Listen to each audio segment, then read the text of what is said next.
Hi there, it's Nicole for Simon Says Stamp, and today I have a card featuring the May 2015 Simon Says Stamp card kit, and I've used the pattern papers and the stamp set from the kit as well as the cardstock with some Simon Says Stamp exclusive dies. To start, I'm going to use one of the stitched rectangle dies to die cut this kind of paint chip looking pattern paper from the card kit.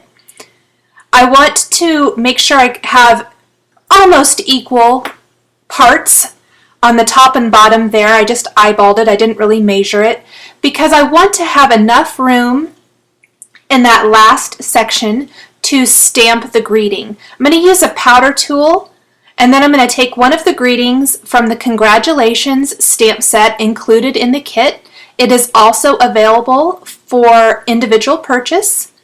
And then I'm going to stamp that along the bottom of that rectangle panel. I'm going to go ahead and emboss that with some gold embossing powder to match those really fun gold foil strips on the pattern paper. Next, I'm going to take some vellum. This is just a scrap I had in my stash, and take the clustered leaves die from Simon Says Stamp and run that through my Big Shot die cutting machine.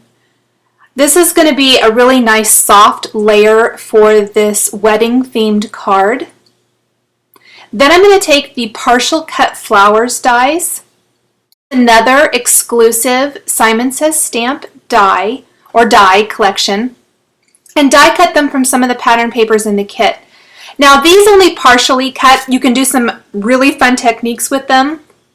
I used them because they were the right size for what I wanted to do for my card. So all I needed to do was take some scissors and just snip them out. It was really quick and easy. And I'm going to do this with several of the flowers in the kit. I thought I might use there's a couple of different styles and then in different sizes. But then I went ahead and went with the more pointy style flowers for the whole card. I kind of liked those a little better.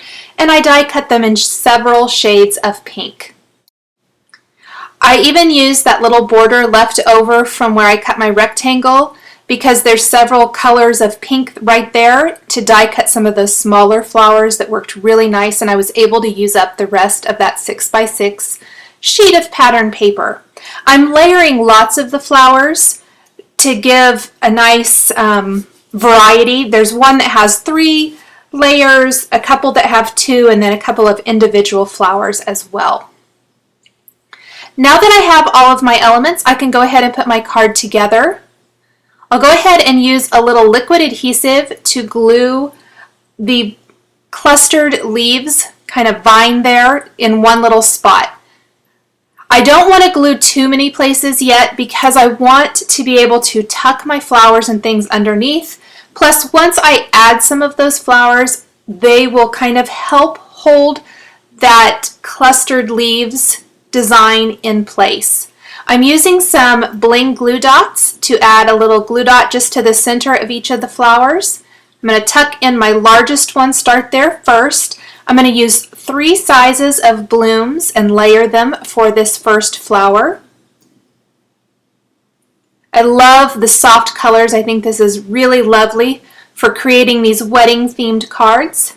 And then I'll go ahead and add the rest of them. I'm going to add all of them here with those glue dots. I didn't want to add these flowers over the same colored strip there, so I ended up moving a couple of the blooms a little bit so that I'd have a different color along that strip. Tucking the flowers kind of partially underneath the leaves or the clustered leaf vine there helps hold that down in place as well. So I'm not going to have to add a ton of additional adhesive to hold that down once I finish adhering all of the flowers.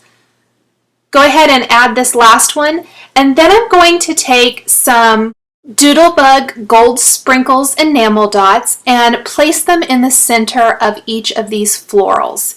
And I decided to use the medium size for the flowers themselves.